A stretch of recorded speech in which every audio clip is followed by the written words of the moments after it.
ternyata si MRKH ini masih langka gitu Mbak, 1:5.000 wanita. Terus ketika divonis itu saya sempat kepikiran untuk gak nikah awalnya. Sampai pengen bunuh diri ada. Kodrat yang dimiliki oleh seorang perempuan adalah memiliki anak dari rahimnya sendiri. Tapi sebenarnya bagaimana kalau perempuan tersebut tidak memiliki rahim? Dan sebenarnya apa sih penyebab seseorang tidak mempunyai rahim? Yuk langsung kita ngobrol dengan Mbak Dita Anggraini. Hai Mbak.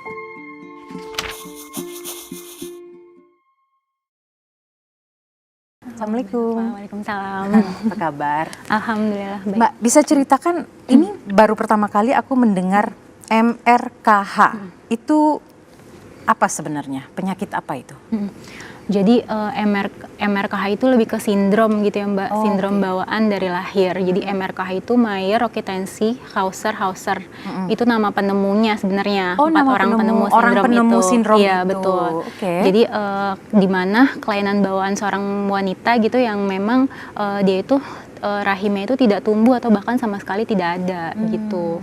Jadi biasanya kan usia-usia pubertas itu mereka sudah datang bulan gitu ya. Tapi untuk yang memiliki sindrom MRKH ini dia tidak pernah sama sekali menstruasi gitu.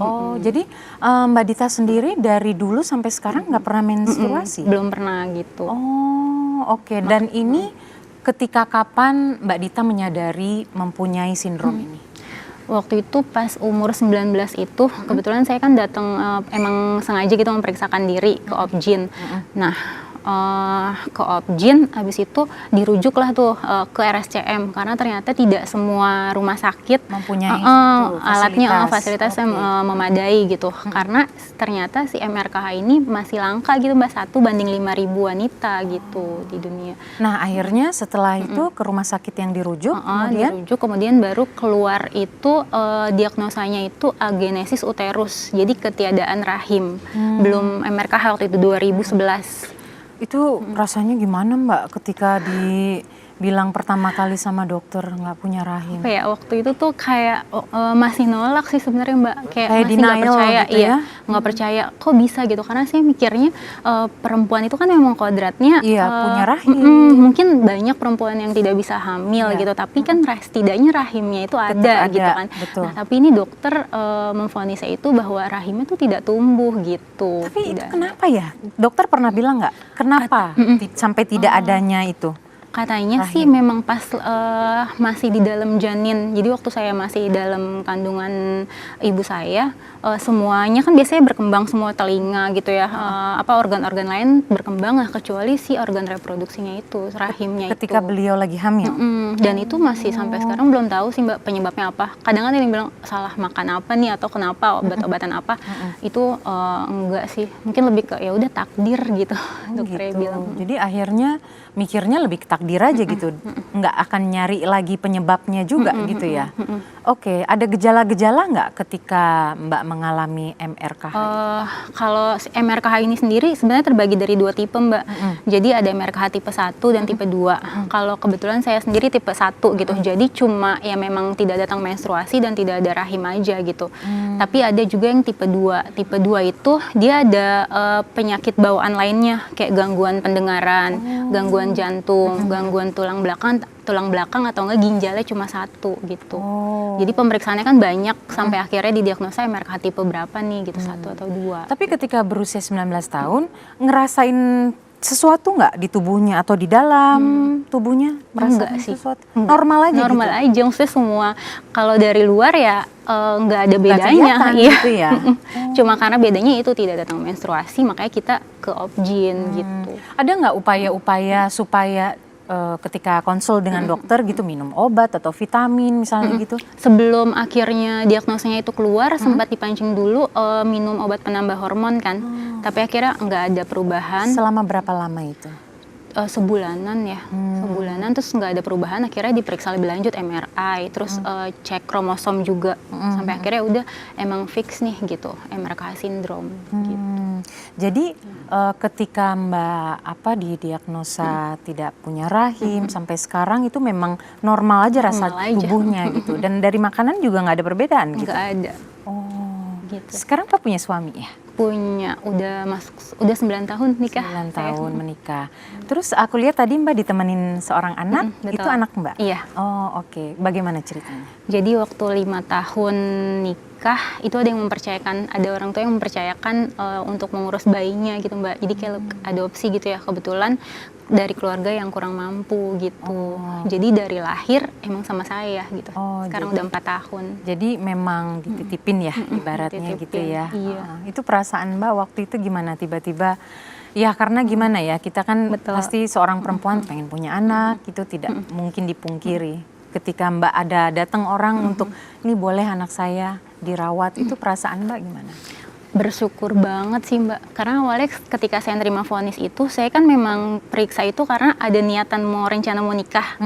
Nah, terus ketika divonis itu saya sempat kepikiran untuk gak nikah awalnya. Oh, karena mikirnya nggak bisa punya anak juga gitu ya, mikirnya gitu. Iya, mikirnya gitu kan, buat apaan gitu ya, udah deh gak usah nikah karena tahu nih ke depannya pasti bakal panjang urusannya gitu ya. Akhirnya mungkin emang jodohnya datang terus kita nikah, jadi pas dapet namanya Kiana kan, saya panggilnya Kiana. Pas dapet Kiana tuh kayak ya berkah banget sih, menurut saya berkah dari Allah gitu. Iya, buat saya. Punya anak juga ya. Karena yang aku tahu juga Mbak pernah bilang bahwa anak itu tidak mesti lahir dari rahim sendiri. Tapi bisa kita urus sendiri, kita rawat gitu ya. Kayak saya suka bilangnya kalau mungkin Kiana nggak lahir dari rahim saya, tapi lahir dari hati saya, gitu. Ya. Tapi kalau waktu sebelum memutuskan akhirnya menikah, itu udah diomongin duluan dengan calon suami pada saat itu? Udah. Terus gimana reaksinya?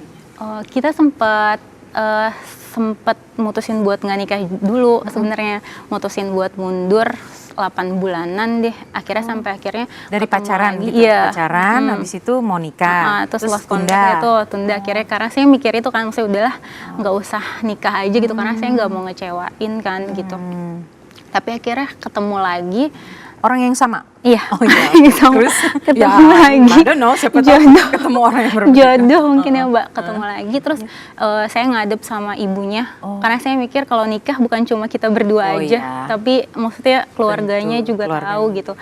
Pas ibunya bilang ibunya ikhlas nerima keadaan menantunya gitu, keadaan saya, ya udah ayo bismillah. Oh jadi Mbak Dita ngomong apa adanya, kalau tidak punya rahim, kondisi gitu ya.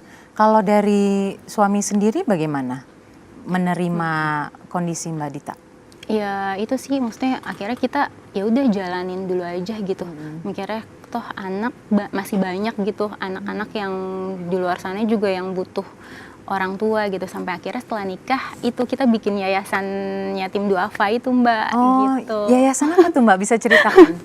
Namanya Yayasan Laskar Bintang di daerah Parung Panjang Kabupaten Bogor. Jadi setahun setelah nikah emang kita kan karena udah tahu nih basicnya kondisi saya gitu, akhirnya kita buatlah yayasan itu gitu. Udah berapa tahun? Dari 2013 8 tahun ya sampai sekarang gitu. Nah itu selama berdirinya yayasan sampai sekarang itu donasinya dari mana? Dari Mbak sendiri sama suami? Iya, atau ada donatur? Ada yang dari pribadi sama teman-teman sih. Karena maksudnya linknya itu banyak dari teman-teman yang ikut bantu juga gitu donasi. Ada berapa murid di situ? Biasanya kalau yang rutin itu kan kita dari 2013 itu bikin PAUD gratis ya Mbak, khusus anak-anak yang duafa gitu. Itu sekali angkatan itu bisa 30, paling banyak 40 sekali angkatan gitu. Dan sekarang udah ada yang SD, jadi nerima lagi. Jadi cuma PAUD aja gitu ya? Sama sering bikin santunan, terus kita kasih perlengkapan sekolah mereka gitu. Kalau sekarang nih tahun 2021 itu ada berapa? Nah, 2019 itu pas COVID kita sempat vakum selama setahun, nggak nerima lagi. Karena kan dari pendapatan donasi juga berkurang. Sedangkan saya ada 2 guru yang memang harus kita gaji. Ada guru, maksudnya digaji secara profesional gitu. Sempat vakum dulu, nah baru mulai lagi beberapa bulan terakhir ini nih. Ada 20-30an anak yang rutin itu free? Sekolah free, mereka free. Kita kasih alat tulisnya, ada yang dikasih seragam, tas gitu. Terus kalau bentuk edukasi apa yang diberikan ke anak-anak itu? Lebih ke ini sih Mbak, maksudnya kalau kayak di sekolah kan mereka mungkin udah dapat calistung gitu ya, udah dapat pembelajaran. Nah kalau kita lebih ke kayak ininya mereka minatnya nih apa gitu, kita iniin gitu, kita bantu lebih ke skill? lebih ke skillnya mereka gitu. Nah, kalau misalnya ini bisa dibilang kan anak asuh ya dari Mbak betul. Dita. Rasanya gimana, Mbak? Rasanya ini ya apa, karena saya tahu maksudnya gimana sih kayak orang yang nggak punya terus tiba-tiba dikasih segitu banyak, walaupun karena saya mikirnya mau anak sendiri, anak yang kita lahirin sendiri atau anak yang kita urus tuh sama-sama titipan gitu ya Mbak. Jadi ya udah, saya nganggap mereka ya memang ya itu titipan gitu, yang memang harus saya iniin gitu, jaga. Aduh, sedih. Jadi gitu sih bersyukurnya ya itu, karena saya nganggapnya ya udah nggak apa-apa. Ini saya bisa ngomong kayak gini mungkin karena udah 10 tahun berlalu ya Mbak. Awal-awal tuh pasti hancur ya, pasti hancur banget gitu. Karena ini udah berjalan dan saya udah berusaha buat nerima gitu ya.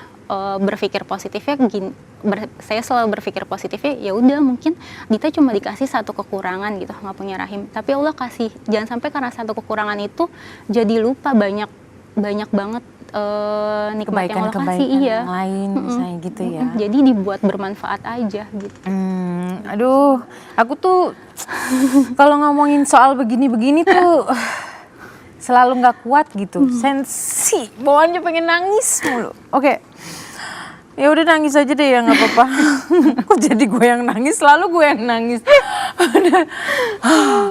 Oke, nah kalau misalnya anak-anak didiknya itu semuanya normal ya berarti ya? Maksudnya tidak ada yang kekurangan atau dari fisik misalnya gitu? Disabilitas gitu yang enggak sih Mbak. Tidak ada ya? Cuma karena memang mereka ada yang yatim dan duafa gitu. Oke. Jadi selama ini pernah nggak sih cari bantuan gitu? Untuk bantuan tetap misalnya, donatur, dermawan, pasti banyak yang ingin memberikan apa ya sumbangan gitu yang konsisten gitu. Misalnya untuk setahun ke depan atau 6 bulan ke depan. Pernah nggak cari begitu? Kalau yang itu sih belum ada sampai sekarang. Kita belum pernah dapat gitu, paling ya itu. Tapi udah nyoba? Link-link teman-teman aja gitu. Gitu. Dan fisiknya sekolah itu ada? Di tempat saya sendiri gitu. Oh, di rumah jadi sendiri mereka, ya? Jadi rumah, biar rame gitu Mbak, justru karena pengennya rame kan. Jadi di rumah sendiri, mereka sekolahnya di rumah saya gitu. Kenapa Mbak tergerak bikin sekolah untuk anak-anak didik ini? Ya itu, balik lagi ke karena kondisi saya gitu, mikirnya gimana nih caranya supaya tetap bermanfaat. Terus mikir gimana caranya biar bisa tetap menyalurkan apa ya, mungkin kalau perempuan kan naluri kasih sayang, naluri ininya kan biar bisa saya salurin ke mereka gitu. Jadi dengan cara Mbak itu punya anak didik, bisa apa ya, bikin happy orang lain, mungkin begitu ya. Itu sama suami yang kelola? Iya, berdua sama suami. Oke. Nah, selama menderita MRKH, Meyer Rokitansky Kusterhauser ini, wow namanya ini ya, spellingnya agak sulit. Apa ya, pernah nggak ada omongan-omongan negatif di luar sana, misalnya dari keluarga atau teman-teman? Mungkin kalau yang di depan saya sih nggak ini ya Mbak, maksudnya adalah beberapa mungkin yang di belakang juga banyak gitu yang ngomongin begitu, apalagi perempuan pasti itu kalau di Indonesia kan stigmanya lebih kayak ke aib gitu ya Mbak, perempuan yang nggak bisa hamil. Pasti kalau suami istri terus nggak bisa hamil, pasti yang langsung kejudge ngelihat itu pasti perempuannya gitu, pasti perempuannya nih selalu yang perempuan pasti jadi selalu korban. perempuan yang Kenapa sih harus selalu perempuan yang dikorbanin gitu? Apa-apa perempuan, ini salah, itu salah. Lanjut Mbak, itu intermezzo, curahan hati Mbak. Iya bener, tapi bener Mbak, pasti kayak kan? gitu.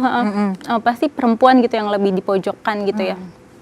Tapi kalau saya lebih fokusnya, maksudnya saya berusaha buat ya udah kita nggak bisa rubah pandangan orang lain. Kita nggak bisa, jadi ya udah saya gimana iniin diri saya sendiri aja gitu. Jadi ketika Mbak diejek misalnya gitu atau diomongin, apa yang membuat Mbak bisa kuat sampai sekarang? Pasti nggak mudah loh proses sampai sekarang. Gimana Mbak? Sebenarnya salah satu yang bikin saya ngerasa, awalnya mungkin saya ngerasa sendiri ya Mbak. Nah kebetulan setelah saya tahu saya divonis MRKH itu, nah saya suka nulis gitu kan Mbak. Nah banyak banget yang DM dan akhirnya saya buatlah komunitas lagi, satu lagi selain Yayasan Laskar Bintang itu Mbak. Namanya? Saya buat Sahabat MRKH Indonesia.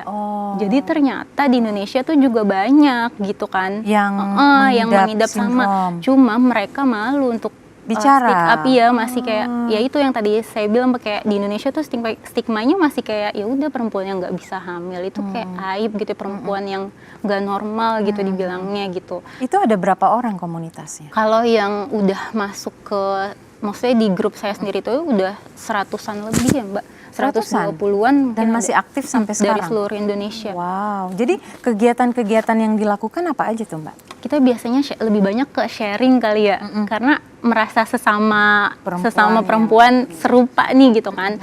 Lebih banyak ke sharing aja sih, karena cerita dari mereka macam-macam gitu. Ada yang sampai pengen bunuh diri ada, karena ngerasa beda gitu, mungkin ngerasa beda sendiri. Ada yang baru nikah terus ditinggal suaminya gitu. Di situ juga saya ada dokter obgyn 2, jadi yang buat secara medisnya gitu. Selain kita emang sharing-sharing soal sharing aja sih, saling nguatin. Oh, saling menguatkan antara perempuan sama perempuan lain. Woman supporting woman. Iya, woman support woman. Oke, nah kalau misalnya harapan Mbak gitu untuk yayasan yang PAUD Mbak lagi kelola sekarang, apa itu Mbak? Harapannya sih kalau saya sama suami masih pengen banget bikin sekolah gitu, sekolahnya. Jadi kalau selama ini kan di tempat saya aja, tempat Di rumah tinggal, ya. Pengennya yaitu mendirikan sekolah gitu yang Proper, yang memang proper, yang fasilitasnya juga lebih memadai gitu. Kalau sekarang kalau boleh tahu tuh seperti apa? Hanya ruangan? Iya, atau ada ruangan, meja-meja meja-mejanya ada, itu juga donasi kan teman-teman juga, yang ada rak-rak buku ada. Cuma masih nyatu di rumah aja gitu. Jadi di ruang tamu. Luasnya mereka berapa Mbak kalau boleh tahu? Yang ruangan untuk anak-anak? Ruangan itu berapa ya Mbak? Mungkin 3x4, 4x4? ada ya, 3x4-an ada. Gitu Nah, kayak di ruang tamu. kalau misalnya nih ada donatur yang lagi menonton acara di sudut ruang ini, apa yang Mbak butuhkan untuk yayasan Mbak? Bisa diomongin di kamera. Oke, paling itu sih kalau mau info, biasanya kan mereka harus tahu dulu gitu ya informasi tentang yayasannya. Bisa lihat di Instagramnya @laskarbintang.id gitu. Bisa search di @laskarbintang.id. Terus paling ya itu untuk fasilitas sekolah sih Mbak. Seperti apa? Diomongin aja Mbak. Kira-kira apa yang Oke. Mbak butuhkan? Siapa tahu, we never Iya, know iya, kan. benar-benar. Doa, ucapan adalah doa. Ada yang mendengar, terus ada yang mau ngasih. Apa aja? Ya Mbak? itu sih, kan ruangan kita juga masih kayak Terbatas. seadanya banget gitu. Palingnya itu dana untuk merenovasi. Kalaupun ini pengennya bikin ada kelas-kelasnya gitu. Oke, pengen bikin ruangan Ruangan tambahan. tambahan. Oke, terus fasilitas apa lagi? Untuk bangku itu? Bangku, meja untuk anak-anak belajar gitu. Fasilitas kalau untuk anak PAUD kan biasanya dia ada kayak alat-alat ininya, alat-alat peraga pendidikannya gitu. Itu kita masih belum ada. masih terbatas. Dan siapa tahu ada yang mau memberikan nantinya ya. Mudah-mudahan. Oke, nah kalau berbicara soal anak, tadi kan aku lihat anaknya Mbak. Siapa namanya? Starla Kiana Senja, dipanggilnya Kiana. Kiana. Selama ini kedekatan Mbak sama Kiana bagaimana? Deket banget. Dia tuh kayak penyemangat sih kalau buat saya Mbak. Maksudnya lebih kayak ya udah, Kiana tuh buat saya tuh jadi kayak penyembuh gitu. Saya kalau ngeliat dia ya udah, saya lupa kalau saya punya kekurangan, ngerasanya udah sempurna aja gitu. Dan ngerasa ya dia juga ngerasanya ya bukannya, maksudnya kalau orang kan oh itu anak adopsi, kalau saya enggak. Maksudnya ngerasa ya memang dia lahir dari hati saya gitu. Gitu sih. Oke, dan pengen nggak sih Mbak misalnya ini kita bicara dari hati ke hati perempuan gitu ya, merasakan kasih sayang dari anak sendiri gitu yang memang lahir dari rahim sendiri? Kalau dibilang pengen, pasti pengen. Kadang ada saat-saatnya juga, maksudnya saya juga kan nggak selalu kuat ya Mbak. Maksudnya kita manusia pasti ada saat-saatnya kalau lagi waras sama nggak waras. Kalau lagi kepikiran lagi itu pengen banget gitu. Tapi kan kadang saya langsung buru-buru, ayo nggak boleh terlalu larut gitu. Karena ya itu sih kalau menurut dokter di RSCM itu masih penelitian untuk transplantasi rahim itu Mbak gitu. Kalau di Amerika, India itu katanya udah ada. Oh gitu. Jadi sebenarnya ada yang namanya udah beberapa yang berhasil. Rahim itu ditaruh rahim dari perempuan lain untuk ditaruh di rahim kita gitu ya, di tubuh kita. Iya. Di Indonesia belum ada? Di Indonesia belum ada. Katanya sampai saat ini RSCM masih melakukan penelitian tapi belum. Besar nggak harapan Mbak bisa ditaruh rahim? Saya rasa itu bukan cuma harapan saya, tapi pasti harapan saya dan teman-teman serupa seperti saya gitu sih Mbak. Gitu. Itu yang ingin dilakukan gitu. Maaf, sekarang usia Mbak berapa? 29. 29. Dan harapan ini tetap masih menggebu-gebu gitu. Iya. Mbak. Saya dan teman-teman masih berharap di Indonesia juga ada gitu.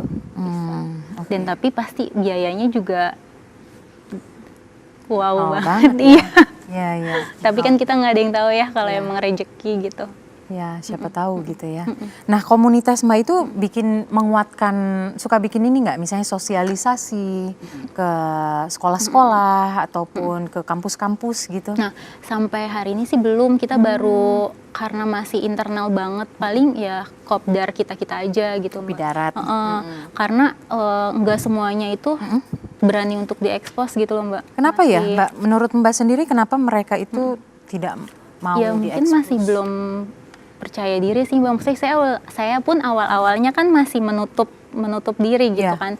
Sampai akhirnya mikir ya udah ini bukan aib kok gitu. Mereka harus tahu jangan sampai ngerasa tuh kita sama gitu sama perempuan-perempuan lain gitu. Jangan sampai ngerasa minder atau apa. Minder pasti mungkin di awal pasti ada gitu. Tapi jangan sampai berlarut-larut gitu. Masih banyak yang bisa kita lakuin gitu. Tapi kan nggak semua perempuan sekuat Mbak ya misalnya gitu. Biasanya kalimat apa yang Mbak ucapkan ke sesama ini, kalimat apa yang menguatkan mereka gitu? Yang tadi tuh yang saya suka ngomong sama diri saya sendiri, maksudnya jangan sampai karena satu kekurangan ngebuat kita jadi lupa bersyukur sama banyaknya kelebihan yang Allah kasih gitu. Justru dikasih mata, tangan, kaki sehat, gimana caranya biar kita bisa jadi bermanfaat gitu. Itu sih Mbak. Iya sih, kok bisa kuat banget sih Mbak? Proses ya Mbak, pasti. Pernah nggak sih separah apa ketika Mbak merasa down banget gitu ya? Separah apa yang Mbak alami? Pernah sampai marah kah? Sampai nangis yang gimana? Itu separah apa? Aku pengen tahu. Nangis udah, maksudnya kayak nangis kuat lagi, kuat lagi. Pasti kan nggak stabil ya, namanya manusia pasti. Nangis tuh udah ini banget Mbak. Udah jadi inian sehari-hari. Tapi akhirnya itu saya harus balik lagi, maksudnya jangan sampai berlarut-larut gitu. Nah, ketika punya anak-anak didik, apa hal yang paling menyenangkan ketika bersama mereka? Nah itu, kalau buat saya sama mereka itu jadi kayak healing sendiri sih Mbak. Maksudnya kalau di tengah-tengah mereka tuh jadi lupa gitu. Jadi kayak hiburan sendiri buat hati saya gitu. Jadi ngisi bagian yang kosong kali ya gitu. Ya. Jadi dengan adanya mereka tuh bisa melengkapi gitu ya rasanya. Betul. Oke. Sampai sekarang masih minum obat Mbak? Enggak. Vitamin? Untuk maksudnya yang hormonnya enggak sih. Udah. Enggak ada karena dokter juga enggak menyarankan apa-apa gitu. Sama sekali? Memang cuma enggak ada, memang belum ada ininya untuk upaya-upaya lain. Kan ada yang gimana caranya biar bisa mens atau menumbuhkan rahimnya sendiri, belum ada. Kecuali yang tadi transplantasi rahim itu. Gitu. Oke. Tadi kan Mbak bilang kan udah di US udah ada ya, sama di India. India kan termasuk deket ya sama Indonesia. Kepengen nggak sih Mbak kesana untuk coba program itu? Kalau ditanya kepengen pasti Mbak. Tapi pasti balik lagi ke biayanya itu pasti iya. Mbak tahu kira-kira biaya yang dibutuhkan berapa? Udah pernah research belum? Belum sih, mungkin sampai miliaran kali ya. Miliaran? Mungkin ya. Bisa? Ada, nggak tahu sih, saya juga belum pernah ini. Karena kan macam-macam ya, kayak tadi di episode yang lalu kita berbicara tentang yang pengen punya anak, yang pakai IVF itu kan biayanya juga beda lagi misalnya gitu. Nah ini aku penasaran aja gitu kira-kira supaya ada di Indonesia program yang rahim ini itu sampai berapa sih biayanya dan kenapa sampai sekarang dari pemerintah belum mensupport ini misalnya gitu. Padahal kan Ikatan Dokter Indonesia itu kan besar sekali dan menurut aku juga hebat-hebat orangnya gitu loh. Kalau misalnya ada kata-kata gitu yang ingin Mbak sampaikan gitu untuk para dokter. Nah itu sih mungkin karena belum terlalu banyak yang aware sama MRKH syndrome itu sendiri sih Mbak. Karena ya kita-kitanya juga penderitanya juga masih belum berani buat ini kan, belum berani buat Mesti kalau orang kayak Mbak Nova aja pasti baru tahu, oh ada MRKH syndrome gitu baru kan. tahu. Karena ada yang berani berbicara gitu. Mungkin kalau misalkan udah banyak nih, dokter-dokter juga tahu ternyata di Indonesia juga udah banyak, mungkin bakal lebih difokusin lagi gitu untuk penelitiannya gitu. Karena terakhir dari dokter Objin saya bilang itu masih dilakukan penelitian gitu. Tapi sampai berapa lama penelitiannya Itu sih kurang tahu Mbak. Karena kan penderita kan misalnya let's say dari komunitas Mbak sekarang 100 orang. Bisa jadi yang belum berani speak up Iya, itu betul. masih banyak Pasti di masih luar banyak. sana gitu loh. Ya nggak sih? Menurut Mbak upaya-upaya apa yang harus kita lakukan? Ya mungkin lebih ke itu kali ya Mbak, sosialisasi tadi kali ya. Kemana aja? Biar kayak biasanya kalau ada teman saya juga di MRKH Malaysia, jadi kita kan suka sharing juga tuh, ada komunitas MRKH Malaysia. Kalau mereka lebih kayak sering bikin ke sekolah-sekolah yang tadi Mbak Nova bilang tuh, jadi Sosialisasi. ke remaja-remaja gitu kan, maksudnya usia-usia produktif SMP kan gitu, SMP, misalnya SMA gitu, yang memang mereka ini kan gitu. Jadi ya udah lebih aware mereka tentang kesehatan reproduksi perempuannya. Jadi gitu. di sekolah mereka memang udah punya ilmunya itu gitu ya? Betul. Oke. Gitu. Kok di sekolah kita belum ada ya? Nah itu dia. Mungkin ada, tapi mungkin nggak ini di luar gitu kali ya. Segiat itu edukasinya ya? Edukasinya. Oke. Nah kalau apa ya kalau ngobrolin soal anaknya Mbak gitu sama suami juga deket ya? Dekat banget. Justru dia kayaknya lebih ini ke buyanya, manggilnya buya kan ya. Tidak ada jarak gitu ya? Karena kan kadang-kadang kan ya manusia kita kadang-kadang nggak bisa handle emosi kita. Iya. Itu gimana? Tapi enggak sih, karena memang kita berdua ya memang kepengen gitu kan. Anak yang dipengenin banget, terus dikasih lah sama Allah gitu kan. Ya udah, benar-benar dijaga banget gitu. Pengen punya lagi? Sempet Mbak, sempet waktu itu cuma laki-laki waktu itu, tapi cuma 1 minggu diambil orang tuanya lagi. Tapi kalau misalnya anak didik kan sekarang 20 ya, masih pengen nambah lagi nggak sih? Masih kalau anak didik memang kita yang sekitar yayasan situ kan yang nggak mampu. Memang masih kita ini yang memang mau sekolah tapi nggak punya biaya, kita rangkul gitu yuk sekolah. Rata-rata yang komunitas Mbak itu usianya dari range berapa? Yang mana nih yang MRKH? Iya, Sindrom MRKH. Rata-rata mereka ada yang dari lulus SMA, yang di atas saya pun ada, yang masih udah di atas saya gitu, di atas 30. Yang udah berkeluarga ada, yang belum menikah ada. Oke. Nah, terakhir Mbak, Mbak Dita punya pesan nggak untuk penderita MRKH di luar sana yang misalnya belum berani speak up? Itu sih paling kayak jangan ngerasa kalau ini tuh satu aib gitu ya. Awal-awal mungkin memang saya sendiri pun nggak akan sekuat ini gitu proses, tapi jangan berlarut-larut. Yang kayak tadi saya bilang, jangan sampai satu kekurangan ngebuat kita lupa gitu sama kelebihan lain, yang kelebihan banyak yang Allah kasih gitu. Gimana caranya ngebuat hidup lebih bermanfaat aja sih, itu aja sih. Jadi poinnya adalah apapun yang kita alami saat ini, tetap kita harus berbuat baik terhadap orang lain, sesama, dan berbuat yang terbaik ya. Betul. Untuk diri kita sendiri. Benar gitu ya Mbak? Betul, benar. Makasih banyak ya Mbak Sama-sama, Dita. saya makasih Mbak udah diundang. Sebelum pergi, aku pengen foto Mbak Dita, boleh ya? Oke. Nanti fotonya Mbak Dita boleh taruh tulis sesuatu di situ sesuai dengan suara hati Mbak Dita. Ya. Ready? Siap? 1, 2. Oke. Langsung dicetak dulu ya Mbak. Kalau anak-anak didiknya gitu suka ada ini nggak? Apa sih hal terlucu yang kadang-kadang suka mereka iniin gitu, tampilkan gitu? Kalau ini lebih ke mereka polos sih, karena anak-anak kota sama anak desa beda banget. Beda gitu ya? kan, iya beda. Mereka lebih kayak ke pemalu, nggak berani. Jadi kalau mau tampil tuh harus kita support dulu nih, kasih dorongan buat. Kalau anak kota kan biasanya mereka lebih percaya diri gitu, lebih ini. Kalau di sana ya udah harus kita support buat munculin keberaniannya dulu. Harus didorong gitu ya. Oke. Tapi itu serunya kan. Iya. Oke Mbak, boleh ditulis di sini ya. Kira-kira apa yang ingin Mbak sampaikan? Di bawahnya. Di bawahnya.